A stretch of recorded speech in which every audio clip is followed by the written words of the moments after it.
Imagine, if you will, the ultimate clash of wills. Oh, this is going to be good. Right.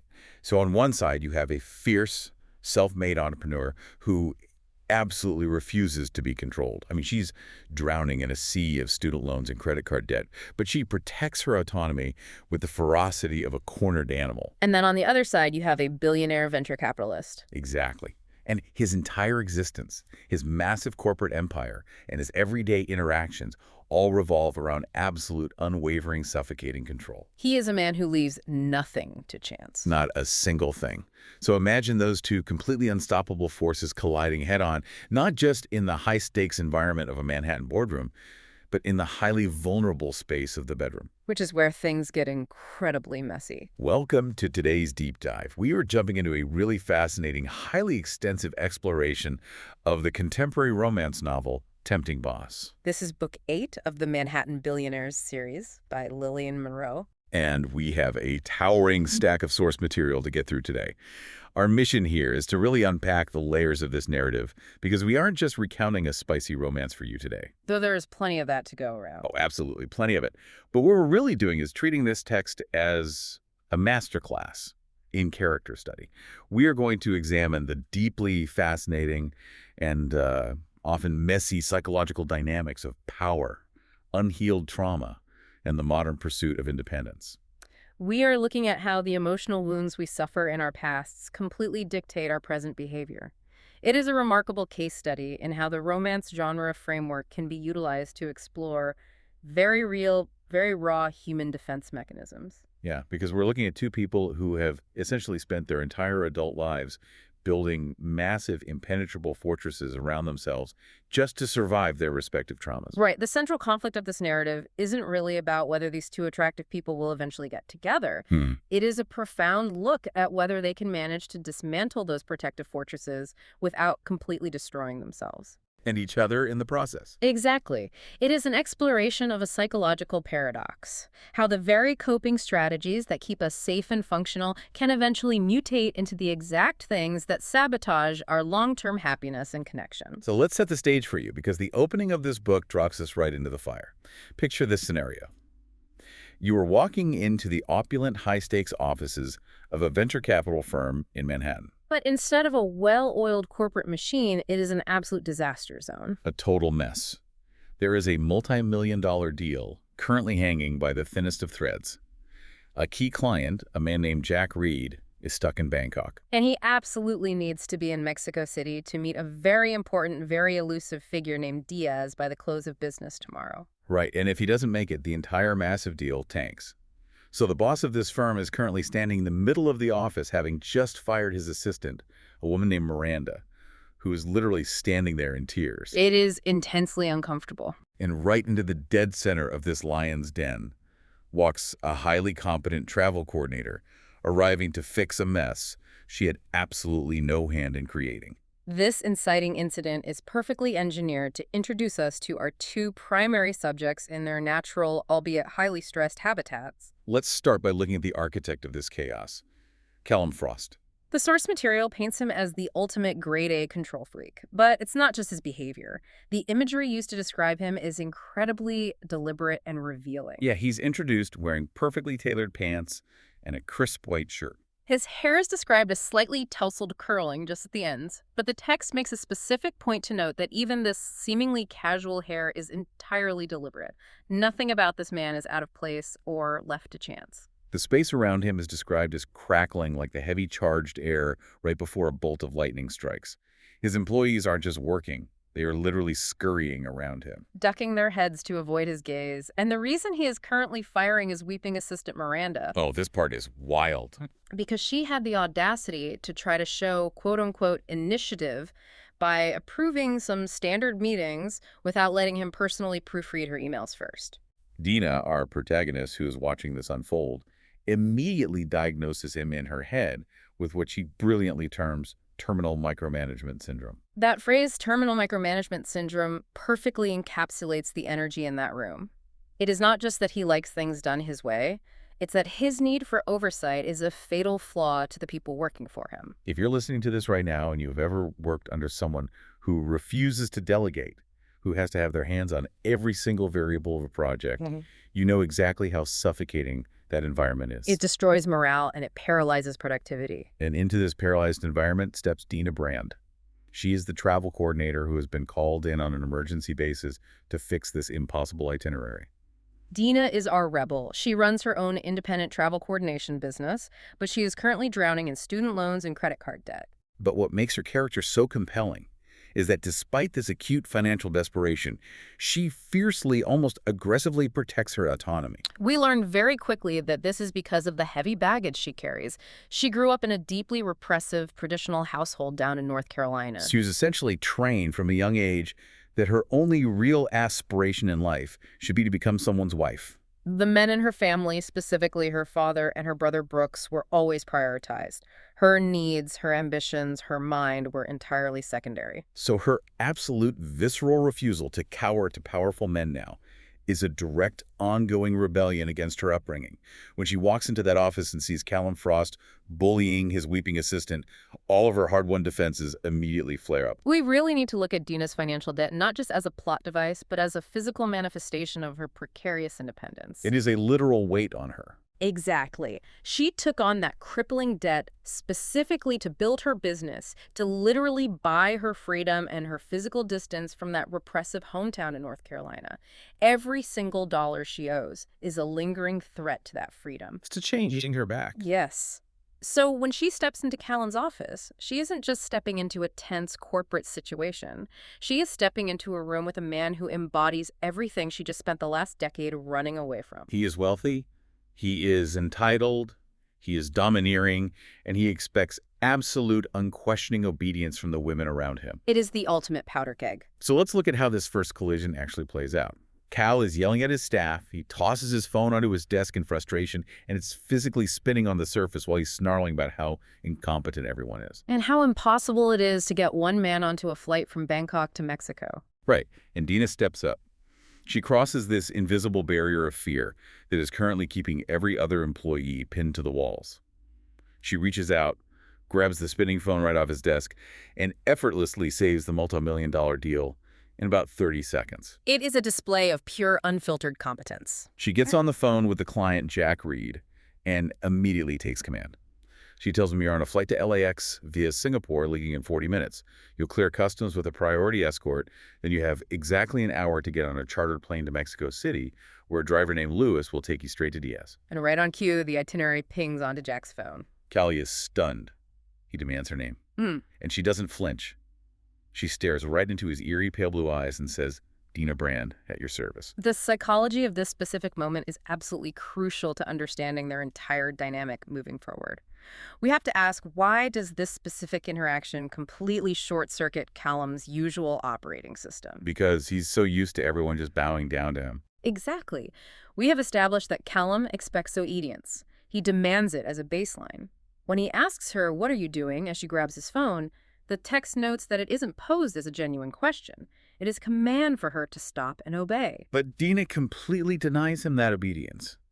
Instead, she gives him an overwhelming display of competence paired with total defiance. She doesn't just do the job, she actually mocks his authority in his own domain. Yeah, when he tries to regain control by telling her she's late, she casually checks her watch, shakes her cuff, and informs him that punctuality isn't a metric she is interested in using to assess herself. She casually tells him where to send her invoice and walks out. For a man whose entire psychological safety relies on controlling his environment and the people in it, having a woman walk into his domain instantly solve an impossible problem that his entire team couldn't openly mock his authority and then turn her back and walk out. It completely scrambles his brain. It transitions his baseline fury into a sudden overwhelming desire. The narrative explicitly shows us his internal monologue here.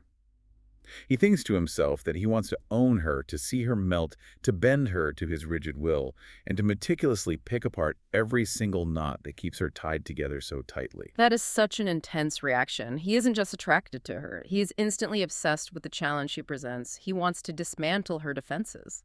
If you think about the people in your own life, the ones who instantly grab your attention are rarely the ones who just agree with everything you say. It's the people who disrupt your pattern. And Dina disrupted Cal's pattern entirely. which moves us into the phase of the narrative where we see the psychology of the chase and this incredibly complex paradox of submission. We jump ahead about 3 weeks. It's approaching midnight. Dina is in her tiny, cramped studio apartment. She is lying in bed, absolutely exhausted after pulling an 18-hour day trying to keep her business afloat. And her phone buzzes.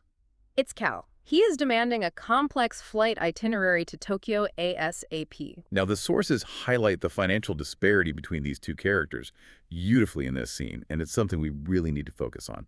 Dina is forced to drag herself out of bed and open up this clunky old, painfully slow laptop. She has to sit there waiting for it to warm up because she simply cannot afford to replace it. She refuses to take on any more debt because her debt is her danger zone. Right, and Cal, on the other hand, when asked about his budget for this Tokyo trip, simply replies that his budget is unlimited. That contrast in resources is striking, and it dictates the power balance of the conversation. Dina is literally sitting in the dark on a dying machine, grinding out work at midnight just to survive. While Cal can casually throw unlimited bottomless funds at a midnight whim without a second thought. But what is truly engaging here is the banter, the verbal sparring that happens over the phone. Cal, sensing her irritation, asks if this is how she treats all her clients. Dina immediately shoots back only the special ones, making it abundantly clear that being special in her book is absolutely not a compliment. But then Cal changes tactics. He stops demanding and starts using his presence. He lowers his voice. He asks if he caught her in bed, noting that he can actually hear the rustle of her sheets through the phone. He casually informs her that he looked her up, that he knows all about how she built her business entirely on her own over the past 8 years after fleeing North Carolina. He is effectively wrapping his presence, his awareness around her, even from miles away. He is invading her safe space with his attention. And what terrifies Dina is that she hates how much it turns her on. She hangs up on him, throws her phone across the tiny room, and has this moment of panic where she realizes that the sound of his low chuckle and the very specific, deliberate way he says her name just absolutely electrifies her nervous system. This push and pull escalates dramatically a few weeks later in a scene that completely shifts their dynamic. Dina is actually out on a date. It's a terrible date with a guy she dismissively refers to as a podcaster who won't stop talking about himself. Cal calls her with yet another manufactured emergency. He quickly deduces from the background noise that she is on a date, and he becomes intensely, petulantly jealous. He doesn't politely ask for her time. He commands her attention. And Dina, despite all her armor, actually walks out on her date.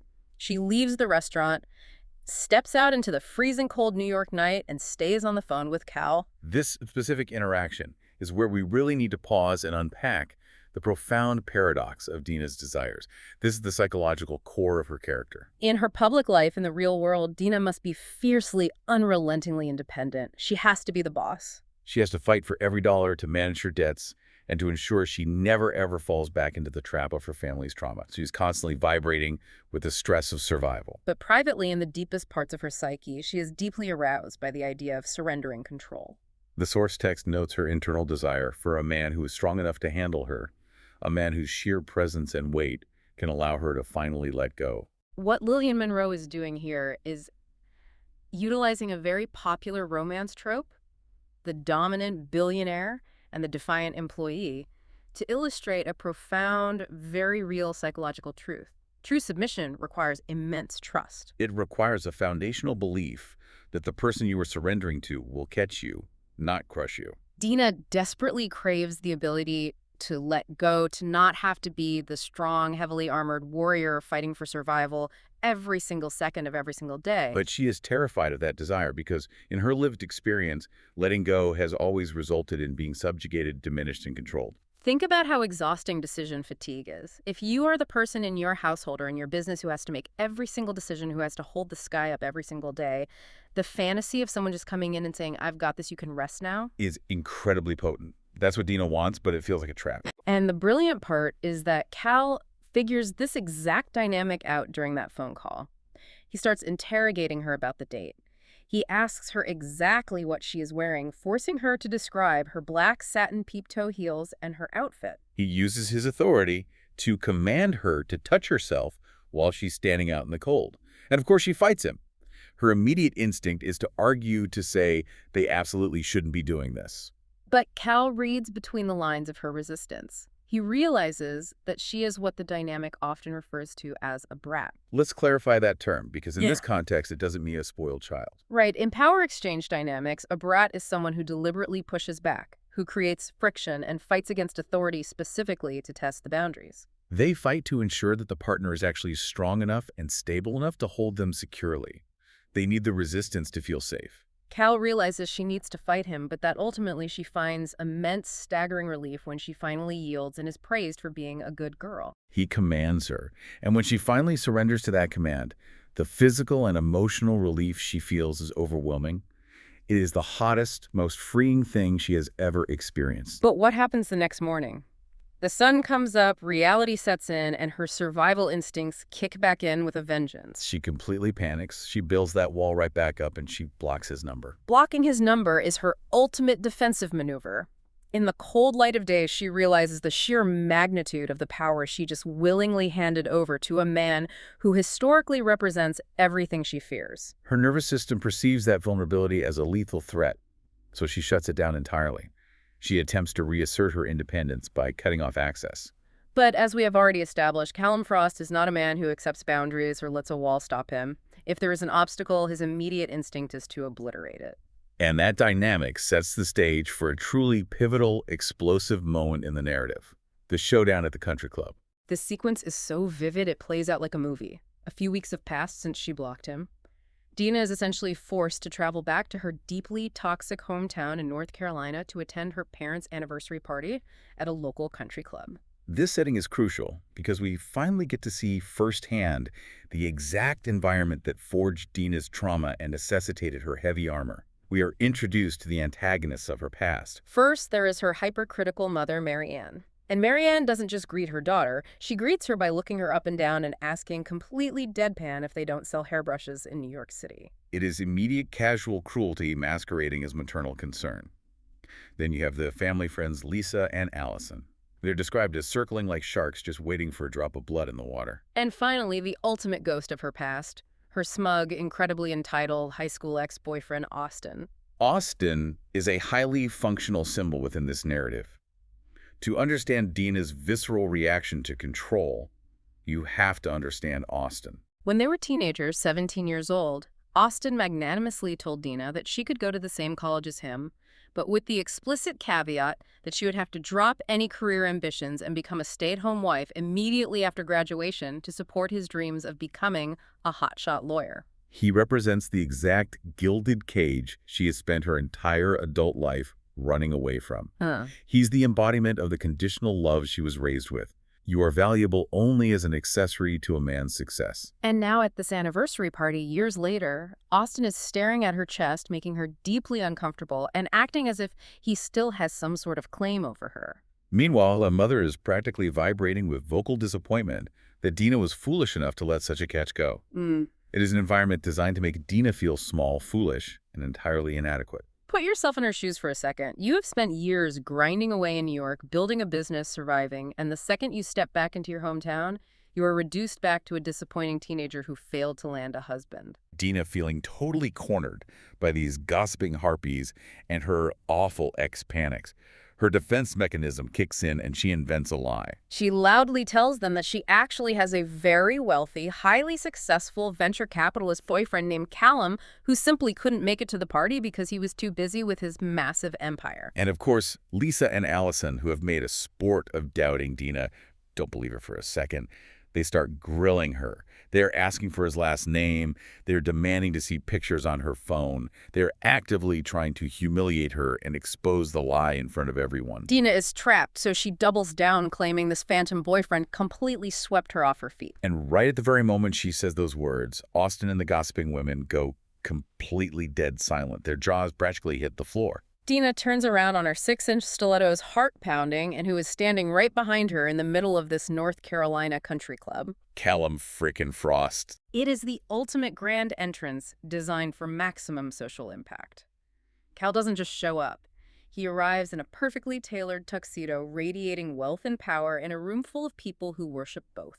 He immediately assesses the hostile dynamic and steps effortlessly into the role of the doting, fiercely protective boyfriend. He executes this to absolute perfection. He slides his arm firmly around her waist, completely claiming her space, and immediately disarming Austin and the gossiping women. He introduces himself smoothly, makes a point to shake Austin's hand and squeeze it just a little too hard to establish physical dominance, and turns to Dina, telling her she looks like a princess. It is a masterclass in social dominance. He identifies the threat to Dina, and he neutralizes it with his overwhelming presence and status. He gives her exactly the armor she needed in that specific moment. But what is truly fascinating from a character analysis perspective is Dina's reaction. A lesser character might just swoon and accept the rescue gratefully. Dina doesn't. The moment the immediate threat is neutralized, her autonomy kicks back in. She grabs his wrist, completely furious that he tracked her down, and literally drags him out of the crowded room. She drags him right into the empty billiards room. And this becomes the explosive climax of their reunion. She slams the door and demands to know why the hell he is stalking her across state lines. Cal drops the charming boyfriend act immediately. He admits the brutal truth of his situation. His firm is bleeding money. They are losing massive critical deals left and right because his current team simply cannot handle the complex, high-stakes travel logistics required by his top-tier clients. He is desperate. His control is slipping and it's terrifying him. He needs to hire her exclusively for 6 months. He looks at her and asks, "What will it take for you to be my executive assistant?" And Dina, still vibrating with anger and adrenaline, looks back and says, traumatic brain injury. The physical escalation that follows on the green felt of that billiards table is intensely detailed in the sources, and it serves to break down the final barriers between them. We have to note what Dina is wearing. A pink princess dress. The text specifically highlights this because it is completely out of character for her. Her usual wardrobe in New York consists of austere, dark armored clothing, suits, and sharp angles. This dress is soft, vulnerable, and a physical manifestation of the expectations of her hometown. Cal corners her against the heavy wooden table. He is exhibiting raw, visceral jealousy over Austin, interrogating her, asking if she wants her ex to know that he is the one touching her now. He physically pins her, using his size and strength to override her protests, and they have this incredible, raw, almost violent sexual encounter where he actually rips her underwear. It is a complete surrender of control in a room where she felt entirely powerless just moments before. But the true psychological turning point of this scene isn't the physical act itself. It happens immediately after. Yes, the phenomenon of post-orgasm clarity. Huh. And what's so fascinating about that post-orgasm clarity is how Dina immediately weaponizes it. The second the fog of pleasure lifts, the reality of her vulnerability crashes down on her. Precisely.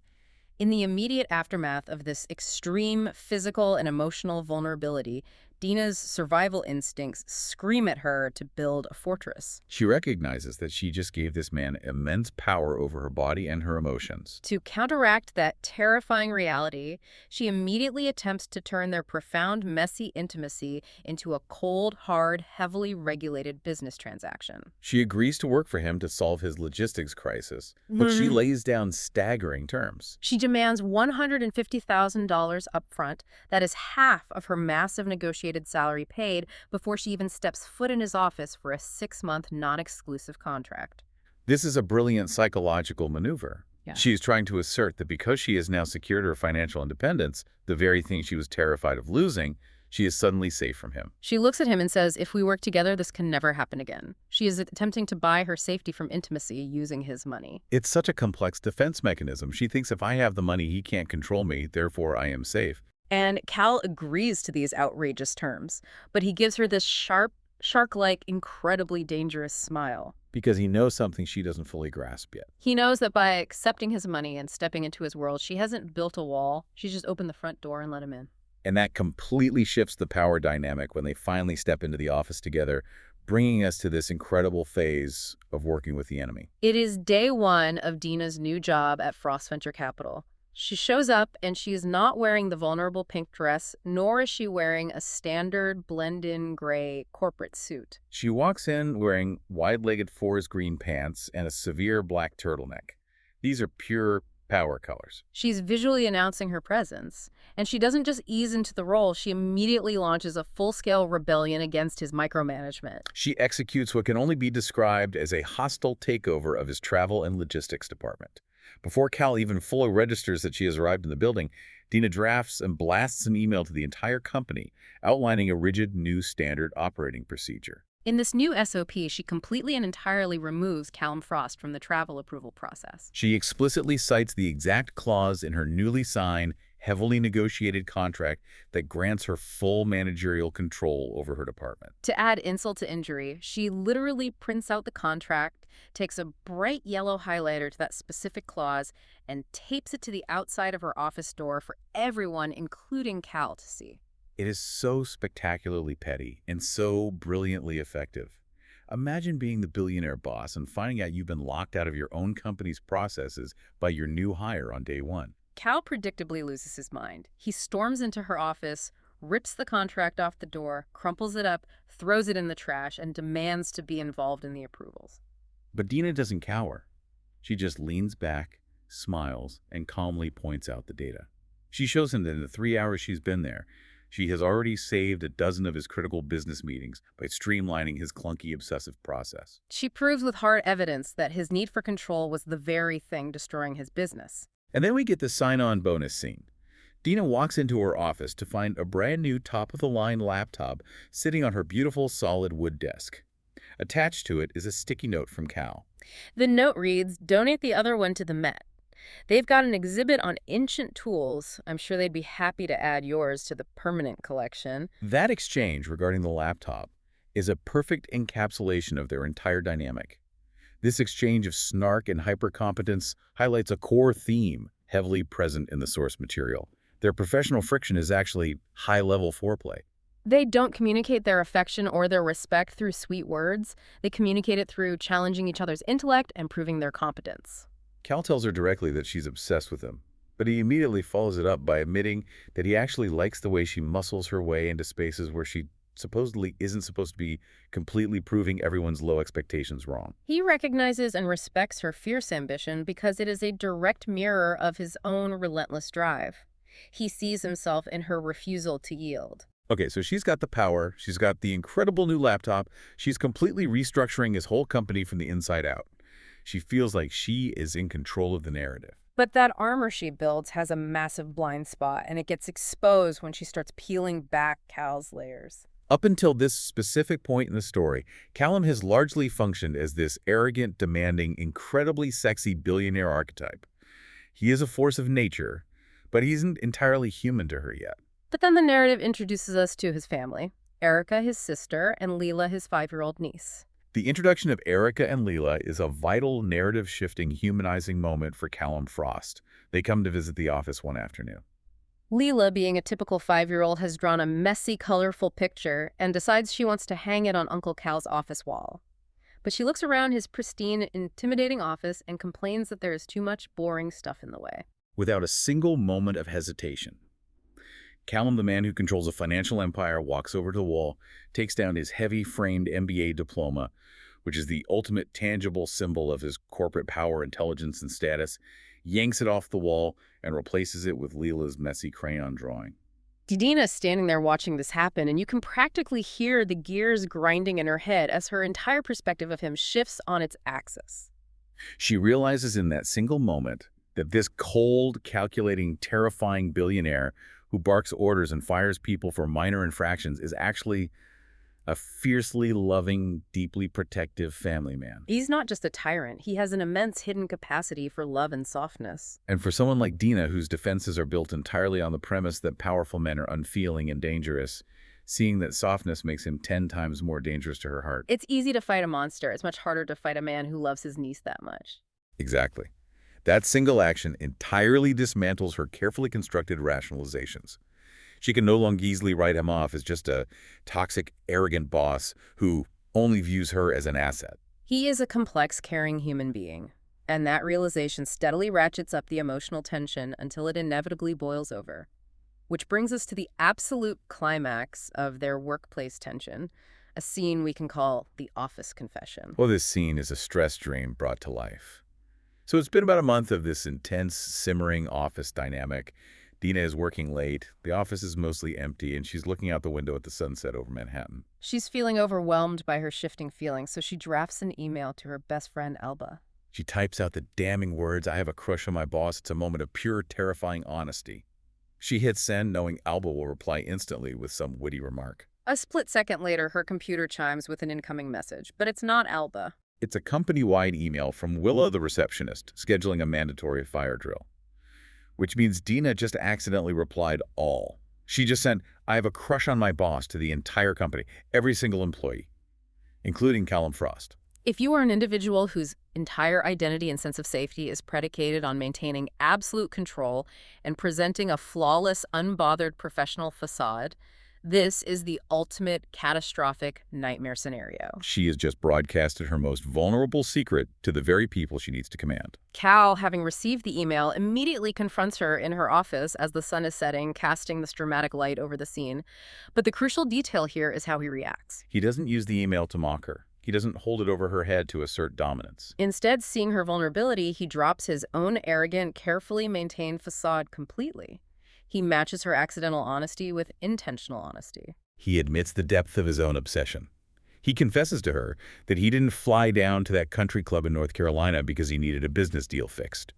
He flew there simply because he was desperate for even a sliver of a chance to see her again. He looks at her and says, "It's not just your body I want, Dina. It's your mind, your heart, your soul." It is such a massive emotional drop. He lays all his cards on the table, and this deep emotional confession leads directly to the physical culmination of their tension, right there over her beautiful solid wood office desk. He kisses her, and as things escalate and his hands roam over her body, he makes a physical discovery that completely unravels his composure. He realizes that underneath her severe professional forest green business attire, she is wearing sheer thigh-high lace stockings. We cannot overstate the symbolic weight of that specific wardrobe detail.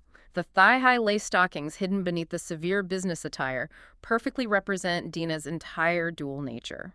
On the outside, she projects the image of the strict, untouchable, hyper-competent professional who needs no one. But on the inside, hidden just beneath the surface, is a deeply sensual woman who desperately craves release and surrender.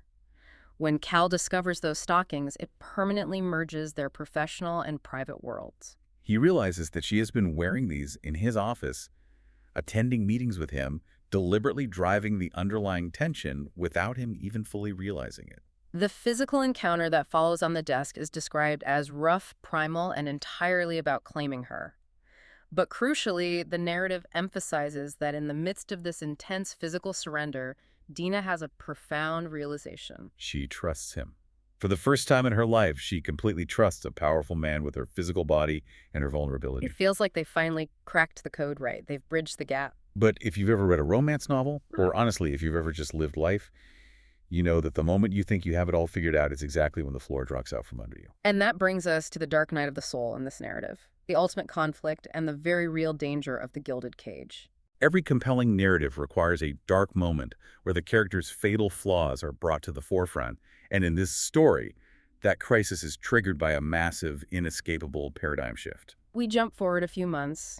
Dina and Cal have been navigating their new relationship. But Dina starts feeling off. Something is physically wrong. She goes to her doctor, and we get this scene that is simultaneously highly humorous and completely life-altering. The doctor's trying to explain her symptoms, and she actually pulls out a plastic model of a uterus to demonstrate anatomy. Staring at this plastic uterus, Dina has the sudden, terrifying epiphany. She is pregnant. She has a baby growing inside her. The immediate aftermath of this discovery is an absolute whirlwind of changes. To ensure she is taken care of, she moves out of her tiny studio and into Cal's massive, opulent penthouse. They have meetings with the HR department to officially disclose their relationship and navigate the corporate ethics, and their once separate, carefully guarded lives become entirely inextricably integrated. And it is this very integration, this sudden extreme closeness and the high stakes for pregnancy that forces Callum's deepest, most fiercely guarded trauma to the surface. We finally learn the psychological root of his terminal micromanagement syndrome. In a moment of vulnerability, Cal reveals to Dina that his mother Gracie died in a sudden, tragic accident when he was just a child. And crucially, he reveals that he feels entirely personally responsible for her death. If we pause and extrapolate on this psychological revelation, it explains absolutely every single facet of his character that we have observed so far. Why is he a tyrant in the boardroom? Why must he control every variable of every travel itinerary? Because in his deeply traumatized mind, he operates on a flawed, childlike logic. If he can just manage to control absolutely every single variable in his environment, if he never lets his guard down, then no one else he loves will ever die. His intense, suffocating need for control is not born of malice or pure ego.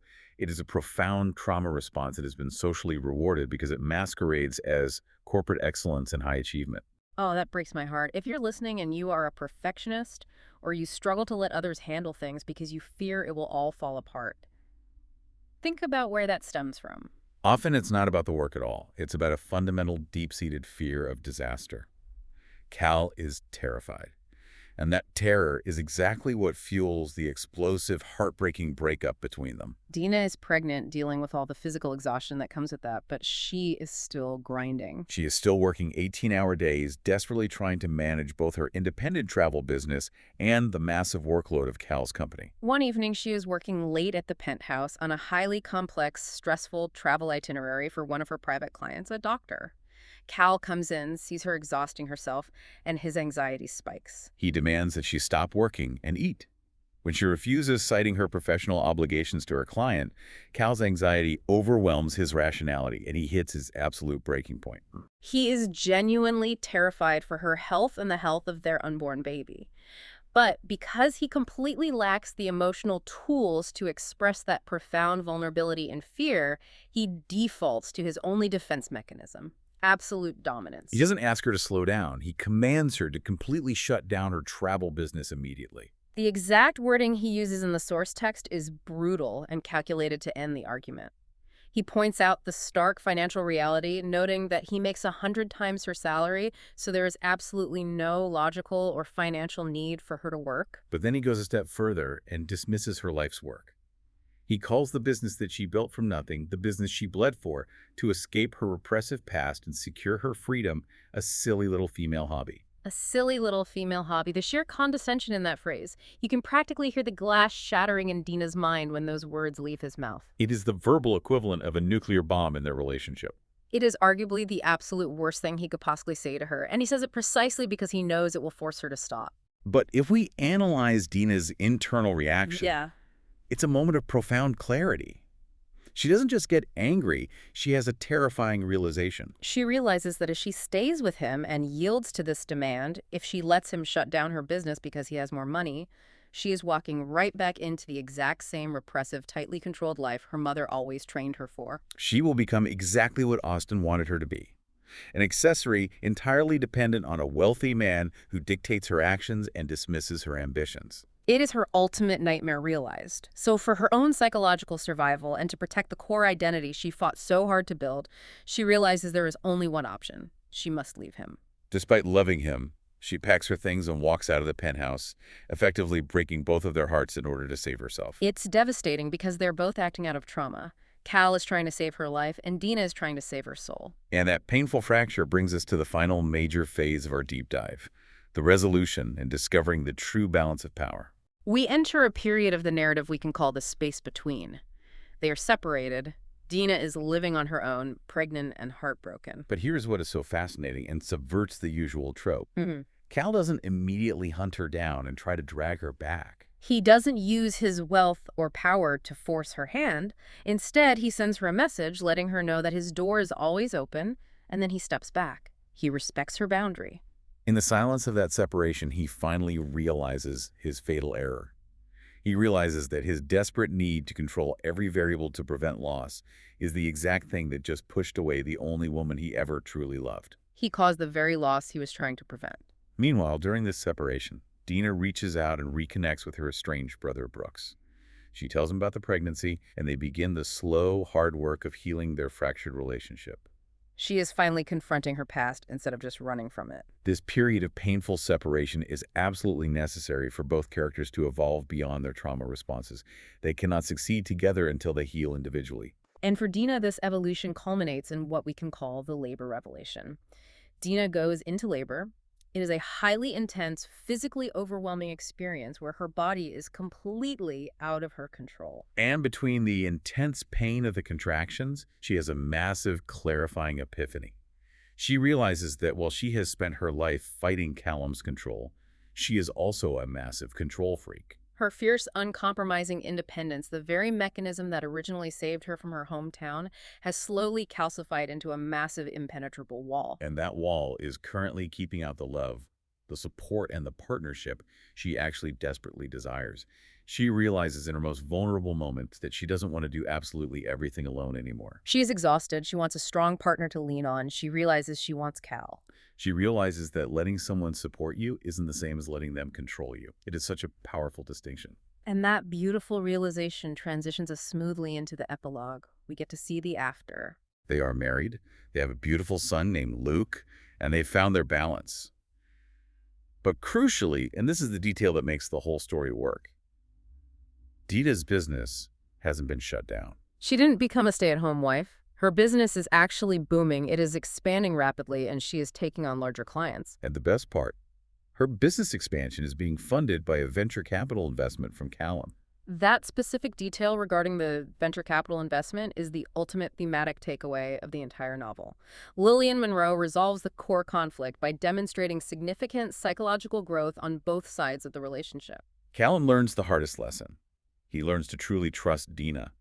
He learned to let her lead her own life and make her own choices, even if those choices induce anxiety for him. He learns to provide financial support and emotional backing as a partner rather than using his resources to dictate her actions. And conversely, Dina learns that accepting a strong partner and accepting help and resources doesn't diminish her hard-won independence, it actually enhances it. She learns that she has the capacity to be a devoted mother, a loving wife, and a fiercely successful independent CEO all at the exact same time. The narrative proves that vulnerability and strength are not mutually exclusive. It's the ultimate modern having it all ending, achieved not through magic, but through hard emotional work. Now, before we completely wrap up our analysis of Dina and Cal, we have a quick addition from our source material. The sources included a sneak peek, a little expansion of the Lilian Monroe universe, teasing her other work, a book called Dirty Little Midlife Crisis. Yes, the author includes a very clever teaser that broadens her literary world and introduces us to a new set of dynamics. Yeah.